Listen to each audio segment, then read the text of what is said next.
નમસ્કાર દોસ્તો, golden box academy પર આપ તમામનું હાર્દિક સ્વાગત છે. દોસ્તો, જીપીએસસી મેઇન્સની શ્રેણી અંતર્ગત આપણી આ એડિટોરિયલ ડિસ્કશનમાં આપ તમામનું હાર્દિક સ્વાગત છે. તો જેમ આપણે અગાઉ વાત કરેલી હતી, ઇન્ટ્રોડક્શન વિડીયોમાં તમને જણાવ્યું હતું કે આપણે મુખ્યત્વે આ શ્રેણી અંતર્ગત કરંટ અફેરના ન્યૂઝને એ રીતે ડિકોડ કરવાના છે. સૌ પ્રથમ તો આપણા સિલેબસ સાથે જોઈન્ટ થાય, કયા મુદ્દા સાથે સંકળાયેલા છે, અને ફરીથી એનું એનાલિસિસ એ રીતે કરીએ કે જેથી કરીને જે તે ટોપિકમાંથી પ્રિલિમ અને મુખ્ય પરીક્ષામાં સંભવિત તમામે તમામ મુદ્દા એક વખત આપણી નજર સામે આવી જાય. ઉદાહરણ તરીકે અત્યારે આપણે વાત કરી રહ્યા છીએ કોનું, તો ચક્રવાતોનું નામકરણ અને ઉદ્ભવ. શા માટે એ ડિસ્કશનમાં કરવાનું છે? તો ન્યૂઝ તમારી સામે છે. આ મેં ન્યૂઝ કટિંગ જ અહીંયા લગાવેલું છે. તો એમાં તમે જોશો decoding cyclones, formation, naming and climate change linkages. એનો મતલબ કે અત્યારે તમને સૌને ખ્યાલ છે કે વર્તમાનમાં ઓડિશાના કાકીનાડાની નજીક જે ચક્રવાત મોન્થા છે એ લેન્ડફોલ થયું છે. તો ચક્રવાત મોન્થા જ્યારે ઓડિશામાં આવે છે તો ત્યાર માટે આપણા માટે ચક્રવાતની દ્રષ્ટિએ આપણા અભ્યાસક્રમ સાથે કયા મુદ્દો એ જોડાયેલો છે, સૌ પ્રથમ એ જોઈએ કે શા માટે આપણે કોઈ પણ ચક્રવાતને ડિટેલમાં ભણવાની જરૂર છે અને શા માટે આપણા કરંટના મુદ્દાઓ આપણી મેઇન્સમાં આવી જતા હોય છે. તો આ જે નવો જીપીએસસી નો સિલેબસ તમારી સામે આવ્યો છે, 240 નંબરની એક્ઝામમાં જે સિલેબસ લેવામાં આવ્યો એ સિલેબસનો જ આ હિસ્સો છે.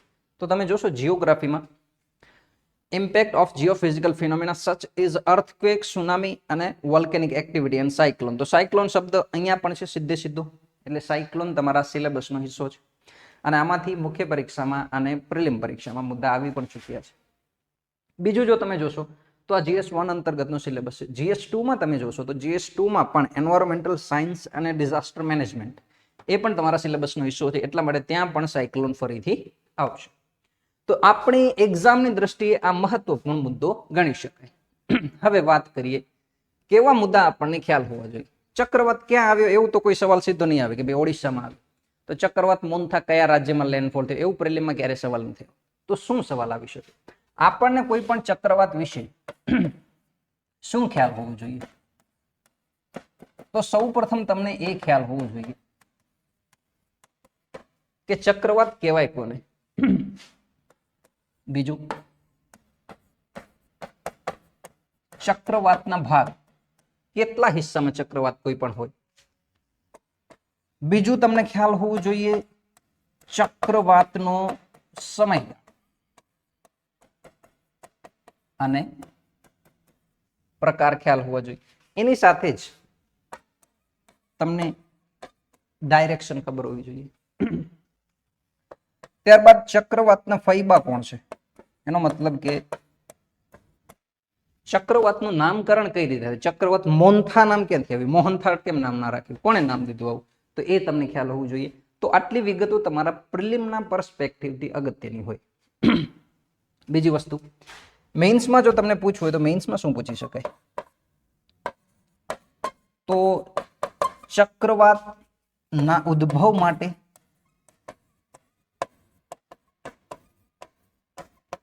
જરૂરી પરિસ્થિતિઓ. આ પ્રકારનો ટોપિક તમારી મુખ્ય પરીક્ષામાં તમને સામે આવી શકે. હવે જો અહીંયા આપણે ચક્રવાતની જ્યારે ડિસ્કશન કરશું તો આ બધા મુદ્દા અહીંયા આવી જશે. અગાઉ આપણે જે ઇન્ટ્રોડક્શન વિડીયોમાં જેમ જણાવેલું હતું કે આપણી આ સિરીઝ છે જીપીએસસી મેઇન્સની એડિટોરિયલ શ્રેણી, એ વર્ષભર ચાલવાની છે. હવે તમે જીઓગ્રાફી ભણેલા હોય તોય ભલે, ના ભણેલા હોય તોય ભલે, જો આટલા મુદ્દા તમને આવડે છે તો વર્ષભરમાં જેટલી પણ પરીક્ષાઓ આવે એમાં ચક્રવાતમાંથી કોઈ પણ સવાલ આવશે તો તમને આવડી જશે. ક્લિયર છે? બીજી વાત, પશ્ચિમ બંગાળ અથવા તો આપણે બંગાળની ખાડીની વાત કરીએ તો બંગાળની ખાડીમાં વધુ ચક્રવાતો કેમ આવે છે?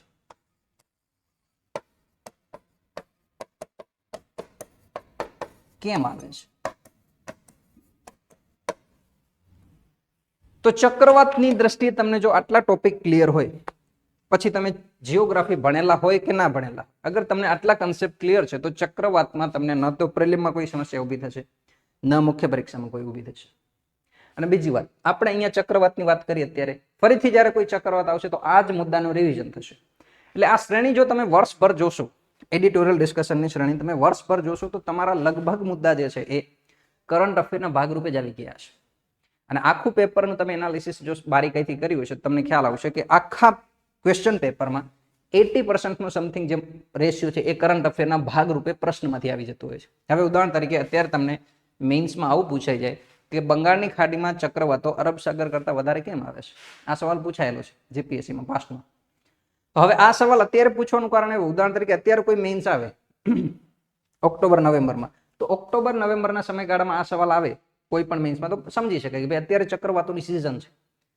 જેવી રીતે હમણાં એસટીએમાં આપણે સવાલ જોયું કે ભાઈ ઓપરેશન ઉપર આપણે સવાલો જોવા મળ્યા હતા, જે ઓપરેશન સિંદૂર લેવા હાથ ધરવામાં આવ્યું હતું મે મહિનામાં, એના પછી જૂનમાં એક્ઝામ હતી તો ઓપરેશન સિંદૂર ઉપર આપણે મેઇન્સમાં સવાલ સામનો કર્યો હતો. તો એ જ રીતે આ સવાલ તમને આવનારા 2 મહિનામાં કોઈ મેઇન્સ હોય અથવા તો જાન્યુઆરીમાં હોય તો પણ પૂછી શકાય.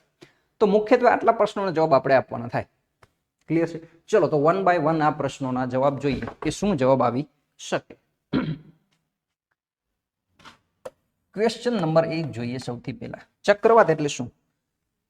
ચક્રવાતનો બેઝિક મતલબ થાય નિમ્ન દબાણ પ્રણાલી. કોઈ પણ સ્થાને એવી નિમ્ન દબાણ પ્રણાલી કે જ્યાં વાયુનું દબાણ એકદમ ઓછું હોય અને આસપાસના પવનો વંટોળાકાર માર્ગ ઉપર ગતિ કરતા હોય, એવી નિમ્ન દબાણ પ્રણાલી એટલે શું કહેવાય? ચક્રવાત કહેવાય. ક્લિયર છે? હવે ચક્રવાત તમને ખબર છે કે નિમ્ન દબાણ પ્રણાલી છે. એક તો એ નિમ્ન દબાણ પ્રણાલી છે અને એની આસપાસ વર્તુળાકાર માર્ગ ઉપર પવનો જે છે એ ગતિ કરે છે. બરોબર.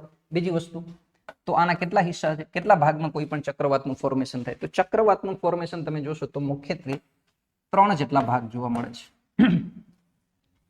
3 જેટલા ભાગમાં કોણ કોણ આવે? તો સૌથી પહેલા આવે આંખ. ચક્રવાતની આંખ, એકદમ નિમ્ન દબાણનું સેન્ટર જ્યાં સ્વચ્છ એકદમ વાતાવરણ હોય એને કહેવાય ચક્રવાતની આંખ. હમણાં જો તમે લોકો યુટ્યુબમાં વિડીયો જોયો હશે તો અમેરિકાએ મેલિસા નામનું એક જે ચક્રવાત આવેલું છે કેરેબિયન સાગરમાં, જે તમે પાયરેટ્સ ઓફ કેરેબિયનની શ્રેણી જોઈ હશે કે પિક્ચરોમાં તો સાંભળ્યું હશે નામ, એ કેરેબિયન શ્રેણીમાં આવેલો મેલિસા નામનો એક ચક્રવાત છે, એની આંખનું શૂટિંગ કરેલું છે ત્યાંથી વિમાન પસાર કરીને. તો તમે જોઈ શકશો એકદમ સર્ક્યુલર માર્ગ ઉપર એકદમ સ્વચ્છ વાતાવરણ જોવા મળશે અને આસપાસ બહુ મોટી ડાયામીટર શ્રેણીમાં જે છે એ પાણી ઘૂમતું હશે એકદમ. તો એ તમે જુઓ છો એકદમ મિડ સેન્ટરમાં એ છે ચક્રવાતની આંખ, જ્યાં નીટ એન્ડ ક્લીન એટમોસ્ફિયર તમને જોવા મળશે. બીજું છે દિવાલ.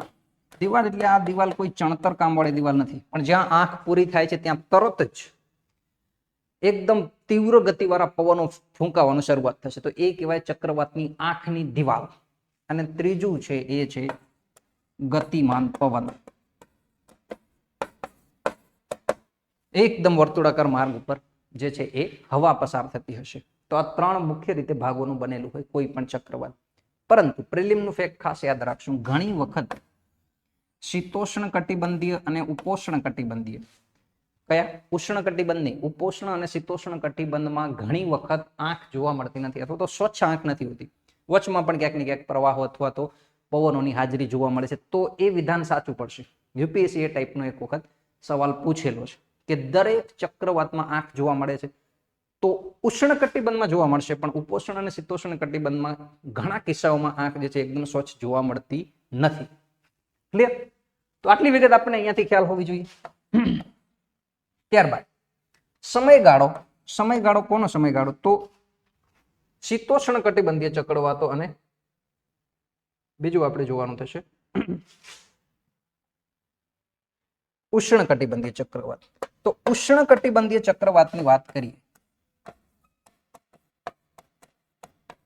એ ક્યારે જોવા મળે તમને? અત્યારે તો જોવા મળે છે, તમે બધાએ જોયું. આનો સમયગાળો ક્યારે હોય? તો 2 સમયગાળા ખાસ ધ્યાન રાખવાના છે.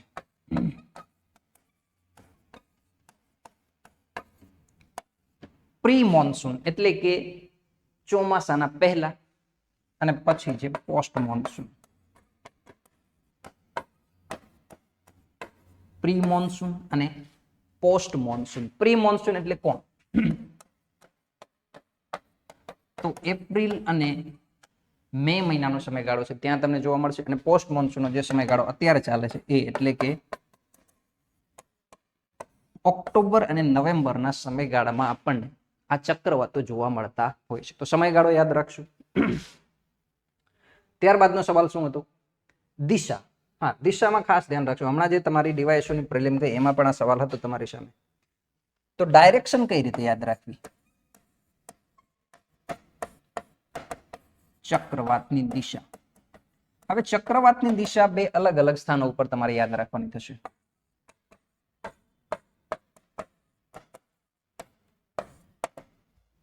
એક છે ઉત્તર ગોળાર્ધ અને બીજું થશે દક્ષિણ ગોળાર્ધ. તો ઉત્તર અને દક્ષિણ ગોળાર્ધમાં તમારે ચક્રવાતની દિશા યાદ રાખવાની થાય. ઉત્તર ગોળાર્ધમાં તમારે યાદ રાખવી હોય તો યાદ રાખશું ઘડિયાળના કાંટાની વિરુદ્ધ દિશામાં. આના માટે શબ્દ છે anticyclone, sorry anticlockwise. Anticlockwise. બસ આટલું જ યાદ રાખવાનું છે કે ચક્રવાતની દિશા ઉત્તર ગોળાર્ધમાં ઘડિયાળના કાંટાની વિરુદ્ધ દિશામાં એટલે કે એન્ટી ક્લોકવાઇઝ હોય. આ એક વસ્તુ યાદ હોય એટલે તમને પછી નીચે યાદ આવી જાય કે દક્ષિણ ગોળાર્ધમાં કઈ હોય, આનાથી વિરુદ્ધ એટલે કે ક્લોકવાઇઝ. બીજી વસ્તુ આ દિશામાં જે તમને લખાવી એ ચક્રવાતની દિશા છે. આ બે યાદ રાખશું. માત્ર એક દિશા યાદ રાખો તમે. ઉત્તર ગોળાર્ધમાં ચક્રવાતની દિશા ઘડિયાળના કાંટાની વિરુદ્ધ દિશામાં હોય. દિશા તમને બીજા એકની પણ પૂછવામાં આવે છે. એ કોણ છે?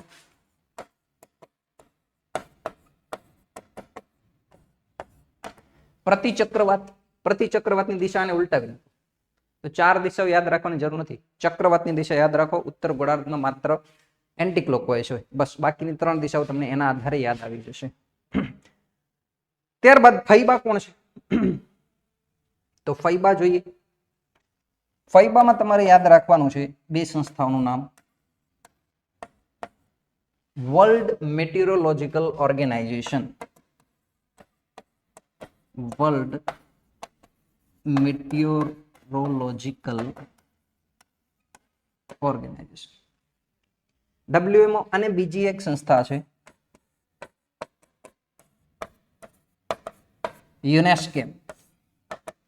યુનેસ્કેપ નું નામ શું છે? તો યુનાઇટેડ નેશન એટલે કે યુનાઇટેડ નેશન નું UN, United nation economic and social commission four Asia and the Pacific. આ ફૂલ ફોર્મ પણ યાદ રાખવાનું છે. આ બધી માથાકૂટ પ્રિલિમ માટે છે. ઓકે, મેઇન્સમાં શું છે? ચક્રવાતના ઉદ્ભવ માટે શું પરિસ્થિતિ હોવી જોઈએ? ચક્રવાતના ઉદ્ભવ માટે કયા કયા ફેક્ટર જરૂરી છે? તો હવે તમારે મેઇન્સ માટે ધ્યાન રાખવાનું છે. માત્ર મુદ્દા, બીજું કંઈ નહીં. લખાણ તો તમને આવડે છે. ચક્રવાતનું ઉદ્ભવ થવા માટે જરૂરી કારણ. સૌથી પહેલા તો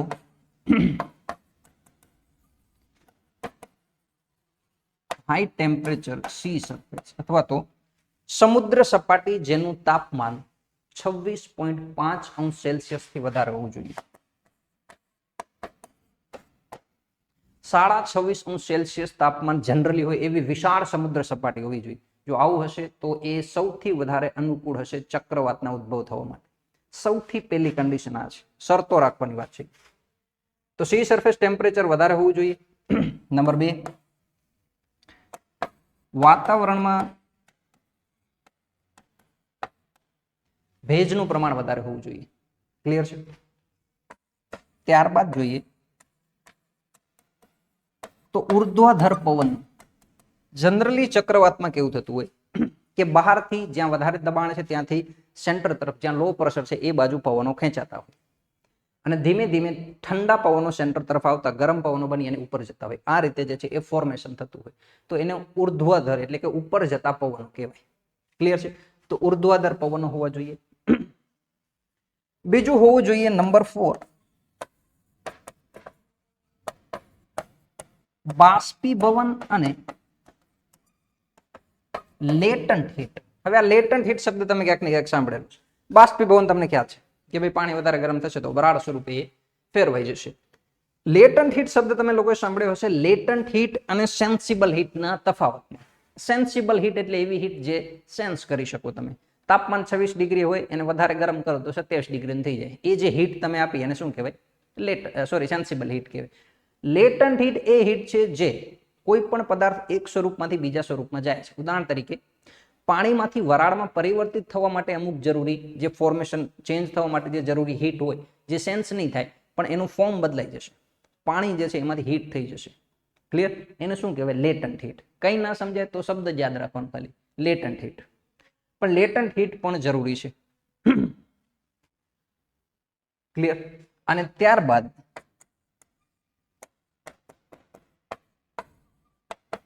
કોરિયોલિસ ફોર્સ.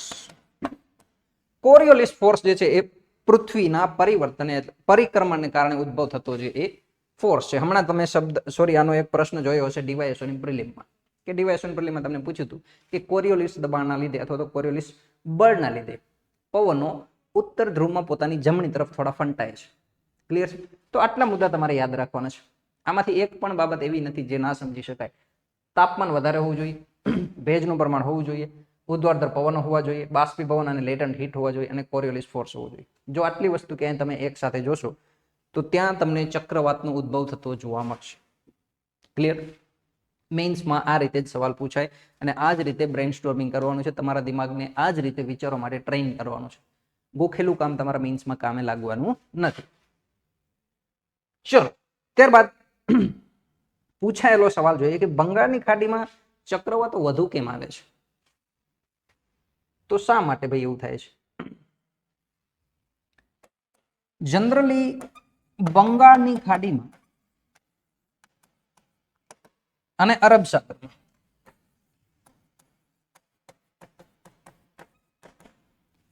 આવતા ચક્રવાતોનું જો તમે પ્રમાણ જોશો ને તો તમને જોવા મળશે 4.4:1 બરાબર જોવા મળશે. એટલે કે બંગાળની ખાડીમાં જયારે 4 જેટલા ચક્રવાત આવશે ને ત્યારે અરબ સાગરમાં માત્ર 1 ચક્રવાત આવ્યો છે. તો આનું રીઝન શું છે? એ કારણ જોઈએ આપણે વન બાય વન. ચલો, તો સૌથી પહેલો રીઝન છે એ છે બંગાળની ખાડીનો આકાર. બંગાળની ખાડીનો શેપ જ એવો છે, ફનલ આકારનો છે. ફનલ આકારનો જે શેપ છે એ ચક્રવાતોના ઉદ્ભવ માટે વધુ અનુકૂળ બને છે.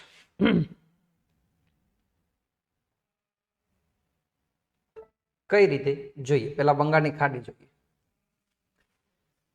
આ બે ઓફ બંગાળ છે. આનો જે તમે શેપ જોવો છો એકદમ ફનલ આકારનો, તો અહીંયા પવનો જે છે એ વર્તુળાકાર પથ ઉપર પરિવર્તન થાય અથવા તો ઘુમાવદાર પવનો આવે એની સંભાવના ઓલરેડી વધારે છે આની શેપને કારણે. તો ફનલ આકારનો શેપ સૌથી પ્રમુખ કારણ છે અહીંયા. બરોબર? સૌથી વધારે સૌથી વધારે ચક્રવાતો એના કારણે તે ઉદ્ભવે છે. નંબર 2,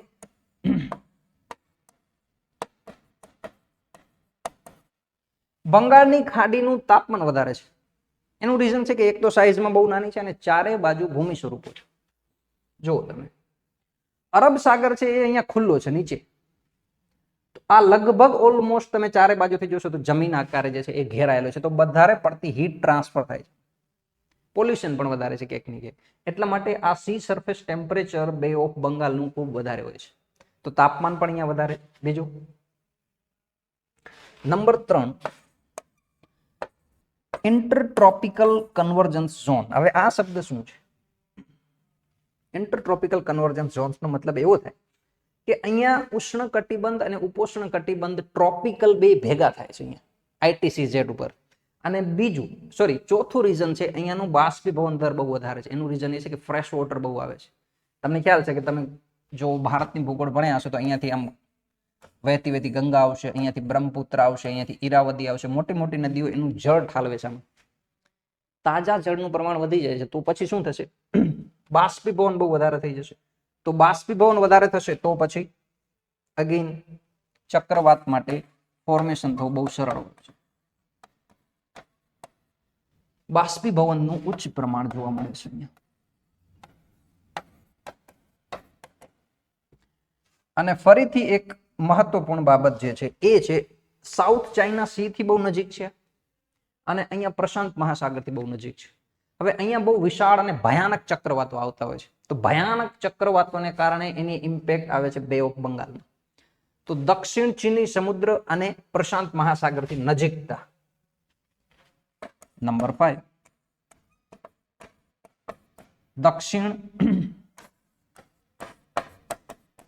દક્ષિણ ચીન સાગર અને પ્રશાંત મહાસાગર થી પ્રભાવિત. કારણ કે એમાં બહુ ભયાનક ચક્રવાતો આવશે તો એ ઘણી વખત જે છે એ બે ઓફ બંગાળમાં પહોંચી આવશે. અને અંતમાં તમે જોશો તો અહીંયા પશ્ચિમી પવનો વધારે છે. પ્રભાવ કોનો છે? પશ્ચિમી પવનો, જેને આપણે શું કહીએ છીએ? વ્યાપારી પવનો પણ કહીએ છીએ. તો પશ્ચિમી પવનો અને વ્યાપારી પવનો ચક્રવાતોને આ દિશામાં આમ લઈ જાય છે પશ્ચિમ બાજુ, અને સીધે સીધા લેન્ડફોલ થાય છે આ કિનારા ઉપર, ભારત સાથે ટકરાય છે. અહીંયાથી ચક્રવાતો આ દિશામાં જાય છે તો ઘણા બધા ફોર્મેશન થાય છે અને ઘણા બધા અહીંયા આવતા આવતા પંટાઈ પણ જાય છે. પણ અહીંયા એવો કોઈ સવાલ નથી. બે ઓફ બંગાળનો કોઈ પણ ચક્રવાત ક્યાંક ને ક્યાંક તો ટકરાશે, બાંગ્લાદેશ, ભારત કે ઉપર જશે તો મ્યાનમારમાં. ક્લિયર છે? તો એટલા માટે પણ લેન્ડફોલનું પ્રમાણ અહીંયા ખૂબ વધારે છે. તો મુખ્યત્વે આ એટલા રીઝન છે જેના કારણે ચક્રવાતોનું પ્રમાણ વધારે છે, ફોર્મેશન વધારે થાય છે અને લેન્ડફોલ વધારે થાય છે. ક્લિયર? તો આ પ્રકારનો સવાલ જે છે એ પૂછાયેલો છે. રીઝન ફરીથી જોઈ લઈએ. એક તો એનો શેપ જે છે ફનલ આકારનો છે, ગળણી આકારનો છે, ઉપરથી આમ ખુલેલો. ક્લિયર? ચારે બાજુ જમીન વિસ્તાર છે.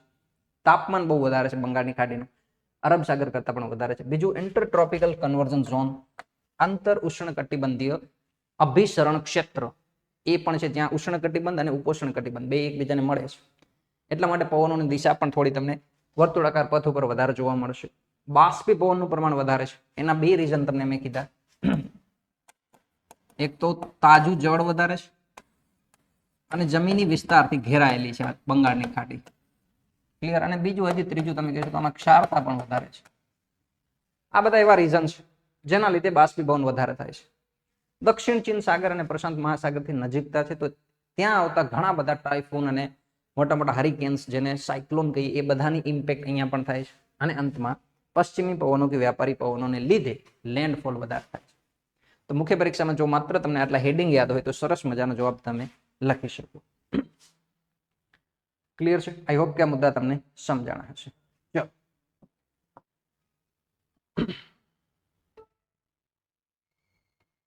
હવે જો આજનો આ મુદ્દો તમને સમજાયો હોય, ચક્રવાતની આટલી ઇન્ફોર્મેશન તમારી પાસે હોય, તો તમને પ્રિલિમ કે મેઇન્સ, વર્ષભરમાં જેટલી પણ પ્રિલિમ આવે કે મેઇન્સ આવે, એમાં ચક્રવાતોમાંથી આવતા સવાલોમાં તમને કોઈ સમસ્યા ઊભી થશે નહીં.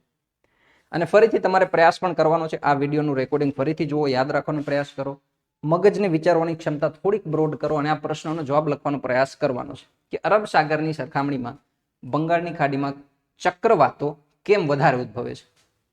ક્લિયર? કેમ વધુ ચક્રવાતો ઉદ્ભવે છે?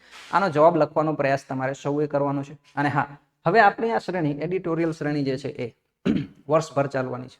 ધીમે ધીમે આપણે એવા પ્રયાસ પણ કરશું કે આના જવાબો લખીને તમે અમને મોકલો. એક વોટ્સઅપ ગ્રુપ આપણે બનાવી દઈશું, એનો નંબર પણ હમણાં આપણે તમને આપી દઈશું આ જ વિડીયોના અંતે અથવા તો લિંકમાં. એના ઉપર તમારે જવાબો લખીને મોકલવાના છે અને એ જવાબો તપાસીને રિવ્યુ અથવા તો સુધારની પ્રક્રિયા સાથે અમે તમને પાછા મોકલશું કે આ જવાબમાં આ સુધાર કરો, આ થોડું વધારે કામ કરો, અથવા તો કયા મુદ્દા તમારા નબળા છે, એ બધા મુદ્દા ઉપર વાત કરવાની છે. ચલો, તો આજનો મુદ્દો જે છે એ અહીંયા સુધીની માહિતી આપવાનો હતો. હવે થોડી વાત કરીએ શ્રેણીની. તો દોસ્તો, હવેની જે મુખ્ય પરીક્ષાઓ છે એ મુખ્ય પરીક્ષાઓના પ્રશ્નો કયા પ્રકારના આવે છે એની ડિસ્કશન આપણે પહેલા વિડીયોમાં કરેલી છે. એ પ્રકારના પ્રશ્નોને ડીલ કરવા માટે સીધું પુસ્તકનું નોલેજ તમારી માટે કામનું નથી આવવાનું. ક્લિયર? બેઝ તમારા ક્લિયર હોય એની સાથે સાથે તમે આ પ્રકારના પ્રશ્નોનો જવાબ આપવા માટે વિચારવાની જો ક્ષમતા ધરાવતા હશો, બ્રેનસ્ટોર્મિંગ જો તમે સરળતાથી કરી શકતા હશો, તો મુખ્ય પરીક્ષામાં તમારું રિઝલ્ટ વધારે સારું આવશે. અને એ જ કરવાનો ઉદ્દેશ્ય અમારી આ સિરીઝનો છે. વર્ષભર અમે એવા મુદ્દાઓ લઈને તમારી સામે આવશું કે જે સતત કરંટ અફેરમાં રહેતા હોય અને એની સાથે સાથે એ પ્રિલિમ અને મેઇન્સ બંનેની દ્રષ્ટિ ઉપયોગી હોય તમામ કન્ટેન્ટ લઈને તમારી સામે આવવાના છીએ. તો આઈ હોપ કે મુદ્દા તમને પસંદ આવ્યા હશે, અમારી શ્રેણી આ તમને પસંદ આવશે અને તમને જરૂરપણે લાભદાયી પણ થશે. તો તમારે આ શ્રેણીને વધુને વધુ લોકો સાથે પહોંચાડવાની છે, તમારા મિત્રો સાથે પહોંચાડવાની છે. આપણે ફરીથી કોઈ નવા મુદ્દા સાથે આ પ્રકારની ચર્ચા લઈને મળીશું. Thank you. જય હિન્દ, જય ભારત.